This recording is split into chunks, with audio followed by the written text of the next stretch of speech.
High court ने जो बातें हम लोग उठा रहे थे लगातार रोस्टर जीरो करने से लेके दो दो पत्र, मतलब एक 9 तारीख को पत्र लिखा गया है, फिर एक 11 तारीख की डेट में आया जो 15 तारीख को जिलों में पहुंचा, उसको लेके हम लोगों के ऑब्जेक्शन थे।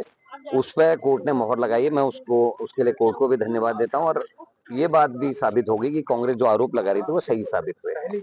इसमें जो सबसे बड़ी बात है, आज हम यहाँ आए, हमने कहा कि जो रोस्टर पद्धति इन्होंने अब जो लागू हुआ है, उससे जो 4 और 5 नंबर के रोस्टर में जो आगे थे हमारे, उन लोगों के लिए तो जीवन भर के लिए अब नंबर नहीं आएगा, क्योंकि जो आज 40-45 साल का बंदा है और वो उसका में रोस्टर जीरो होने से नंबर रह गया, अब उसका नंबर 25 साल बाद आएगा, तब तक वो 80 साल क्रॉस कर जाएगा। तो मतलब आपने किसी व्यक्ति को जीवन भर के लिए चुनाव लड़ने से वंचित कर दिया, तो ये न्याय नहीं था। और बीजेपी की जो कुत्सित राजनीति है उसका ही वानगी है। दूसरा, जिला पंचायत अध्यक्षों की सीटों में रिजर्वेशन अभी लागू नहीं हुआ, प्रमुख में आपने कर दिया, बीटीसी मेंबर में कर दिया, प्रधानों में कर दिया। क्यों नहीं किया? क्योंकि इनकी नियत ये थी कि जिला पंचायत अध्यक्ष सदस्य जीत के आ जाए, उसके आधार पर अपनी गणित के हिसाब से वो आरक्षण लागू करेंगे।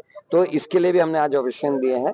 निकाय चुनाव में जिन लोगों ने वोट दिया उनके नाम बीजेपी ने बड़ी साजिश के तहत ग्रामों में भी लिखा दिया, जबकि कानून यह है कि 6 महीने कम से कम वो, अगर किसी ने अगर निकाय में वोट दिया है या नगर निगम में वोट दिया है, 6 महीने तक वो अपना वोट शिफ्ट नहीं कर सकता। उसके बावजूद भी 3-4 महीने के अंदर ही वोट चढ़ गए। कैसे चढ़े, हमने उसके कुछ उदाहरण आज इलेक्शन कमीशन में दिए हैं। हम चाहते हैं जिलाधिकारी लोग काम करें, ढंग से करें, सरकार के दबाव में ना करें। और कांग्रेस ने आज ये तय किया अपने सभी नेताओं के साथ, अगर किसी अधिकारी ने सरकार को मदद करने की नियत से चुनावों को बायस्ड होकर काम किया, हम अपने जितने कार्यकर्ता उनके संग आके, उनके चाहे घरों में उनको धरना देना पड़ गया, उनके ऑफिस के कमरों में बैठ के धरना देना पड़े, हम छोड़ने वाले अब किसी को नहीं। हम छोड़ने वाले किसी भी ऐसे अधिकारी को नहीं है जो चुनाव में बेईमानी करे। देखिए, कांग्रेस तो हर चीज में बौखलाएगी। अभी जो डिसीजन न्यायालय हमको भी देगा, हम तो चुनाव कराए उस डिसीजन पे। हम तो हर स्थिति में चुनाव के लिए तैयार हैं। आरक्षण का एक पक्ष है, किसी पक्ष में आपत्ति दी है, कल उसमें जजमेंट, उसमें बहस होगी। न्यायालय को जजमेंट देता है उस आधार पर आरक्षण होगा। तो आरक्षण का विषय के आधार पर कांग्रेस का आरोप लगाना ठीक नहीं है। और कांग्रेस, क्योंकि हमारे तो आज भी परीक्षा गए हुए, हम लोग जो आरक्षण सरकार ने तय किया उसका हम चुनाव की तैयारी कर रहे हैं। आगे भी अगर आरक्षण में कोई जजमेंट न्यायालय का आता है, हम उसके लिए तैयार रहेंगे। पिछली बार कई बार 3 चरण में भी हुए हैं, 3 चरण में चुनाव हुए हैं। प्रशासन की व्यवस्था, पुलिस की व्यवस्था, व्यवस्थाओं को चिंता करनी पड़ती है। सरकार ने उस आधार पर चुनाव व्यवस्थित हो, ठीक प्रकार एक ही चरण में कराते तो अपोजिशन के लोग कहते हैं कि धांधली कर रहे हैं।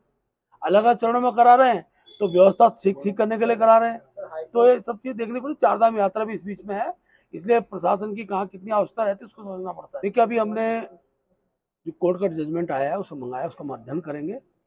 सरकार चुनाव कराने के लिए संकल्पित है। हम न्यायालय का सम्मान करते हैं। न्यायालय जो भी दिशा देगा उस दिशा के तहत चुनाव होने चाहिए।